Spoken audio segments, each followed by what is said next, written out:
Hello and welcome to the NGO Whisperer Show in partnership with Behenet.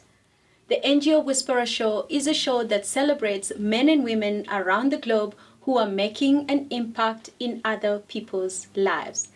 Today we are joined by Miss Gugulethu Ndebele.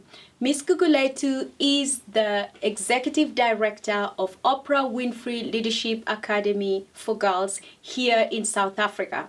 She's also a policy expert who has been instrumental in developing policy of adult education in South Africa. Welcome to the show. Thank you very much, Carolyne, for having me. It is such a pleasure to have you and to have you travel all the way from the Vaal, where the Oprah Winfrey Academy for Girls is based, to come here at our studio today. It is an honor for me to be here.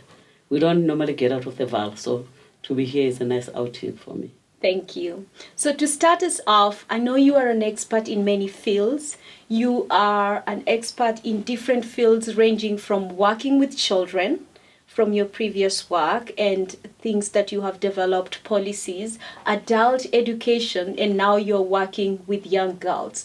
Tell us, how did this whole begin? How did you find yourself into this space of nonprofits? You know, Caroline, I've always been a student activist when I was at school, at university. And one of the things that I found out was that a number of adults at the time, in the 1990s, were illiterate. In fact, it was almost half of the adult population that was illiterate. And to me, it didn't make sense because I felt that, how can we have a prosperous South Africa if we have a population of adults that are not literate? But it's also inhuman, their dignity. If they can't read for a child, you have a child that can read and you can't read with a child. It's also not great. So I studied adult education. And when I joined the department, one of the responsibilities that I was tasked with was to develop policy for adult education so that when they go for adult education classes, they get certificates and they're able to get better jobs. So that's how I started. And which department is this? It's the Department of Education. Department of Education in South Africa. Yes. And you worked with them, developed materials, Yes. developed curriculums, Yes. policies? We developed the policy. And the beautiful thing about adult education is that there are many organizations that work in the space that are not necessarily in government. So we worked with them to develop materials so that adults, whoever they are, they can access education. Because as government, you're only in one space. But if you work with different organizations, you're able to tap in on the resources that they have and to be able to utilize them. So we were, once you've got the framework, it doesn't really matter who's implementing, as long as it is quality and it's quality assured and young and adults can write examinations. That was great. In fact, that was a precursor to the adult literacy program that we have now called Carolyne A. That has won the UNESCO awards. So I'm quite proud of that initiative. Congratulations. Thank you. Then you transitioned from adult education and moved into working with children. Yes. Tell us how that transition happened and what are some of the results that you got from your work? Because I was in the Department of Education, again, and because you're working with adults, you also see that it has to be a tech team. For the children to have quality education, they need adults and vice versa. And so I got interested in children's education and children's rights. And again, you see, especially in countries like ours, children start experiencing education when they get to grade 1. And I don't know if you know, but by that time, the horse has already bolted. So my interest was always early childhood development, because I believe that the earlier you start exposing children to books, to education, the better their chances are of benefiting from a proper education system. But I also, in the space that I was operating was a rights space, and children's rights are at the center of what I wanted. And for me, access to education, quality education is what drives me. It's still what drives me now. Absolutely. So throughout your career, you've focused on education and more education, more for adults and then later for the children, Yeah. and looking at all that from a comprehensive point Yes. of view, and focusing also on early childhood development. Yes. What are some of the issues that you've seen in South Africa that we're still battling with when it comes to education? Maybe you can start with early childhood and then also with adult education. I think the first thing is access to early childhood development. I think a lot of the centers that provide childhood education are grandmothers looking after the kids, and maybe a shack somewhere. And all of those, if not most of them, are babysitting facilities. So you leave your child and your child sleeps for the whole day and you come and get the child. There is no sense that, if we train those caregivers to at least stimulate the children educationally, then we'll have a better chance. So you have all of these centers, or all of these spaces where children are, and they're really babysitting facilities. They are also not safe, because in some spaces you find like 10 children in a shack. When I was at Save the Children, there used to be those shacks in Alex, just opposite our center. There was a lady that was looking after 15 children. And this is an And informal it's settlement. an informal shack. It's a aluminium shack, so it's hot. Yeah. And so we partnered with those ladies so that at least we give them the foundations of looking after children. And the third thing is that, if you have education and you don't have proper health, still, you're not making an impact. So ensuring that the children have access to health at an early age helps them to access better education.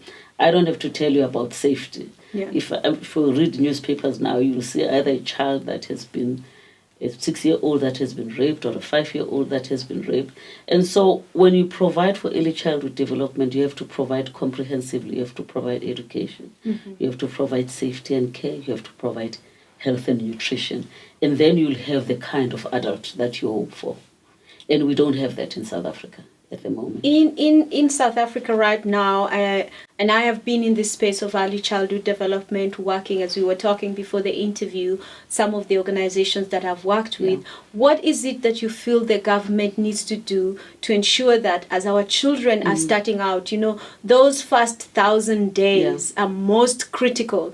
And so many researchers just revealed that, and we don't even need to justify it anymore, that if a child gets really good care, the chances of them being successful in life is far much better than for someone who did not have the care and the support. So what is it that you feel that as non-profit, civil society, partnering with government, private sectors, all of us coming together, what is it that we need to add to what we have right now? When you started to ask me what I think government should do, I think first government needs to understand that they don't have to do everything themselves. The role of government is to create an environment for NGOs to be able to support the work that they do. At the moment, sometimes it's like we're competing with government. And so they lose the strengths that community-based organizations have and the reach that community-based organizations have. And so I think that's the first thing. I think it's the government to loosen up, create a framework so that we do what is quality and what is legal, but enable us to do the work that we do, that we do very well. Absolutely. And secondly, what I like about the NGO sector is that we do different things. So even amongst ourselves, there's no need to compete. Yes. There are organizations that are very good with health, and they need to do health. There are organizations that are doing good in education, and they need to do education. But because we are all competing for funds, we end up competing amongst ourselves. And we don't realize that if we club together, we will be able probably to get resources that can reach even far. And then if it's a tripartite, government, private sector, and the NGO, then the rewards are even more. I don't think there's anything extra we need to do. I don't think we need policies. I think we have them. We have policies. We've got tried and tested programs that NGOs have been delivering for the longest time, and they've had great results. All we need is an environment that is conducive for us to function and funding. Wonderful. now going to the teenage girls that you're working Yes. with, young girls that you're working with at the Oprah Winfrey Yes. Leadership Academy for Girls, what is the most striking thing that you see out of the work that you're doing now? Because you're recently appointed Yes. and you started, I believe it In was February. in February this year, Yeah. and now you're going strong. I see all the amazing work that you do. Could you just walk us through what the difference is between the early childhood and adult education, obviously, and looking at the teenage girls, because this is such a Yeah. kind of like a fragile group Yes. that we need to attend to. Yeah.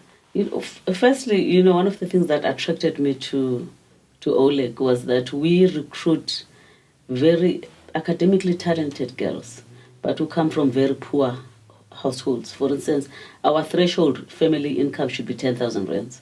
So it's really poor families. Not more than that. Not more than that. Is this per annum? Per annum. 10,000 rands. rands. No, 10,000 rands per month. Per month? Yes. Okay. And what we also attract are girls that have experienced, because poverty exposes you to so many traumas. So we find that the girls that we attract have got four kinds of trauma. Some of them have been abused. A lot of them are orphans. Some of them we get from homes. Some of them are street children. So, and some of them have a combination of all of those things. And we get them in, and it's amazing to see how an environment can change the girl's life. You see them blooming, you see them being amazing girls that have, and you see that poverty sometimes hides how smart our girls are. Yeah. And how amazing they can be only if they've got access. So we have got access to psychological services, we've got nurses, we've got social workers, so that we remove the barriers for them to learn. But they're teenagers. Yes. So they will test you every day, they will push boundaries, they will have an opinion, they think they know everything. But again, as an adult, you create a frame and you allow them to thrive. Yeah. The thing about working with teenagers, I think, is setting standards and sticking to them. And it's parenting. I was saying to parents when I met with them, no is also an answer. Yes. Because they will ask. And if you say no, they're not going to break into a heap of psychological mess, So we need to create a frame so that they're able to be as creative and as, amazing as they can be. As I was saying to you earlier today, we were talking to them about sexuality and Yes. and making positive choices, because that's the space that they're at. And my issue with them is that if you want to be the best that you can be, you have to make good choices now. Absolutely. Absolutely. So the other thing that I would like to ask you is, how unique is the Oprah Winfrey Leadership Academy for girls from other schools? Yeah. The first thing is that we provide comprehensive services. We understand that children don't just need education, they need access to psychological services. The majority of children, in fact, a majority of people in South Africa experience one trauma or another. The second thing is that you need access to health services, so that should anything happen while they're at school, that they're able to provide it. But we've also got excellent teachers. Our teachers are all qualified to teach the subjects that they teach. You would have read in the newspaper, a lot of the grade 6 teachers that wrote grade 3 exams failed. Yes. So we've got qualified teachers that know what they're doing. And we allow our children to play. We have sports, every kind of sporting. I also code. saw that you have Zumba Yes, dancing. they dance, they Zumba, they play soccer. We've got touch rugby. Yes. Because we've got drama. Yes. We've got art, because they need to experience all of those things for them to find their inner selves. But what makes us even more unique is that we concentrate on girl leadership, because our view is that the future of the continent, the world, lies with women and Absolutely. with girls. So we have a very dedicated program on leadership so that they can represent us wherever they go and they become leaders. I was also looking at issues of entrepreneurship. Is that something that is also included in the curriculum? Because there's a lot of need for our young people to be taught what entrepreneurship is. Because some people think, okay, I finish school, then what? I look for a job. But unemployment is so high. Is that part of some of the things you do with the girls? What we integrate in our curriculum is precisely that. It's understanding that you don't have to box yourself into any situation. Education should expose you, your creativity. Education should expose your talent to be able to do anything. In fact, 2 weeks back, a young girl came to me and said, ma'am, I'd like to run a workshop for the girls at Oleg, because we think we've got different skills that we think we can share. So she is a student she at is the a school? Student. Okay. She's a white student. She's Caitlin. Yes. She wants to run workshops, and she and her friends, because she's good with sewing. Okay. And she says, I think it's a life skill. Wow. And I would like to run it for the girls here on campus. Can you help us with materials? I think that's entrepreneurial. Absolutely. So it's not big things that, they're not inventing machines, but it's saying, I see a gap. Can I be part of it? Wow. Can I do something about it? I would be interested to see how that goes. I will take photos and I'll post them on Facebook. Thank you very much. And you'll also share with us so we can see what has really happened with the workshops that they are doing. I definitely will do that. One thing I would like to ask you as a leader in this space and as a woman in leadership, because you have been an executive director of some of the leading non-profits in South Africa and also working with government at a very senior level. Yes. As a woman and a leader in this space, what advice do you have for girls who are looking up to you and saying, Miss Gugu, I would like one day to be an executive director, to lead a company, or even to be an entrepreneur of my own business? What are the skills that you think are necessary for these girls to build right now? The first thing for me always is education.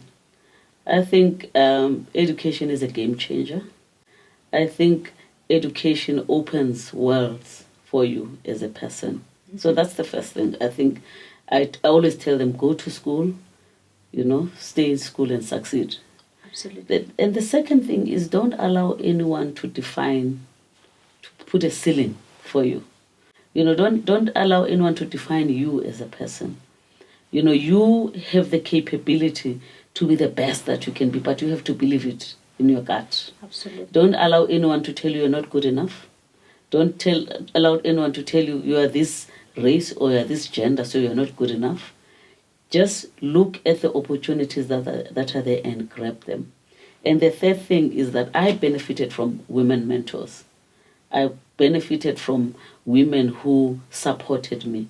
Identify mentors and stay with them and learn, and you will grow.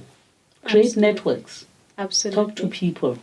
Absolutely. And it's amazing how a conversation, I met you on Facebook. Yes. And here we are. Yes. So there are many amazing women out there that are willing to help. And men, that are willing to help. Identify them, speak to them, network, and go for it. One last thing I would like to ask. If there's a young girl out there who desires to be part of the Oprah Winfrey Leadership Academy for Girls, how do they get in touch with you?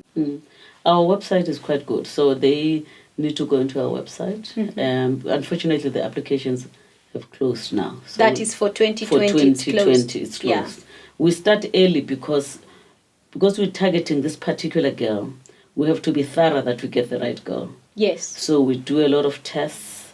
We visit families. We do a lot of reference checks so that it is the girl that deserves to be at all. It is the most needy person. Absolutely. Yeah, because that's your target absolutely. population. And they're academically talented. So it's not just the results. We do entrance tests. We do psychological tests. We visit families. Each and every girl that is at school, we have a one-on-one relationship with the family. Wonderful. So we check. So if you look at our website later in the year, it will be up again. Wonderful. Yeah. Thank you. Another question that I have for you is, now that you are in this position of impacting the lives of girls, how many girls in a year graduate out of this school? And I believe outside of Oprah Winfrey Leadership Academy for Girls, there are people you're mentoring. Yeah. So in a year from the school, how many girls graduate out of the school? In a year, because we've got 310 girls in total. So 60 girls per year graduate. Per class? Per class. Okay. For matric. Okay. But we've had over 400 girls graduating at university up until now. So we've had a nice throughput because it's a small school. Yes. So it's 60, and our results, we've always had 100% pass with 100% bachelors. So all of our girls go to university. Wonderful. And we attend their graduation. So that's also the best part of my work. I get to see them exiting at the other end. I was just about to ask you that because I have seen a lot of posts on social media where the girls are graduating and you are there. And I wanted to ask you about the follow through. You know, how do you follow through to ensure that they excel when they take on their tertiary education, whatever field they are? And I also see that some of them are overseas. So how do you connect them to these universities? Do you follow them up after matric? How do you go about it? One of the beautiful things that I think Miss Winfrey did was to also have the foundation working alongside the school. So the Oprah Winfrey Foundation works along with the school. So when the girls finish, in fact, when they get to grade 11, we start helping them with applications to universities. That is after a very hectic career guidance program, psychological tests, just to see if they are suitable for the careers that they want to go into. And because this is a group that is of a particular financial status, they all qualify for the NSFAS, the National Student Financial Aid Scheme. Yes. But we encourage them to get distinctions so that they can get scholarships. Yes. So we help them with applications to universities for scholarships, and most of them get scholarships. And the foundation provides them with equipment and pocket money, etc. But in the foundation, what we have done is at every university where they are, we've got mentors. Because when you first year at university, it's like, yes. So they have mentors that work with them until they finish, to get them motivated, and we meet with them and we follow them. So we can tell you at Oleg where each of the girls that graduated from Oleg are, whether they are working, where they are working, which university, some of them that have not completed, because we keep that database because it's important for us to see our footprint. Wonderful. It's a great model that I believe every other school should use, really, regardless of how much resources you may have. It's really a great model because, as you know, even as you provide services, let alone girls, think about any other project in the non-profit sector that you and I work in. Follow up is 70% of our success done. So if you don't follow up on a client, whether it's someone who is on medication for HIV or it's someone on, you're working with behavior change programs, follow up is everything. You have an excellent model that I believe every nonprofit that's working with girls and boys or in the education sector should emulate to be able to follow through and see where the young boys and the girls are heading into, regardless of what the program looks like. Really appreciate the work that we do, that you do at Oprah Winfrey Leadership Academy for Girls, the work that you continue to do in shaping policy in education in South Africa, the national level, and even at the community level. We are honored to have you. Thank you so much. Thank you very much, Caroline. And can I say this? I think as the NGO sector, we need to understand that we owe it to the people that support us financially to show the results. So it's a lot of the people spend a lot of the resources that they could have given to someone else, and they give it to you. Yes. So it's important that you demonstrate that the resources that they've provided with you, whether they're human, whether they're financial, that they're doing what you said they will do. Being accountable to the people. Yeah. To the people that we serve, to the people who've given us the resources, and to ourselves as well. Yeah. Thank you. I couldn't have made it better than you have. Thank you so much, Caroline. Thank you so much. Ladies and gentlemen, thank you so much for listening to us today and watching this amazing video with Miss Gugulethu Ndebele, an expert in adult education, early childhood development, and now the executive director at Oprah Winfrey Leadership Academy for girls. It's been a pleasure being with you. And on behalf of myself and Behenet, we want to thank you. And if you would like to know more about her story and what she's doing, you can go to our website at Behenet or to the NGO Whisperer website. Thank you so much, because it's all about connecting people, raising funds, and impacting lives.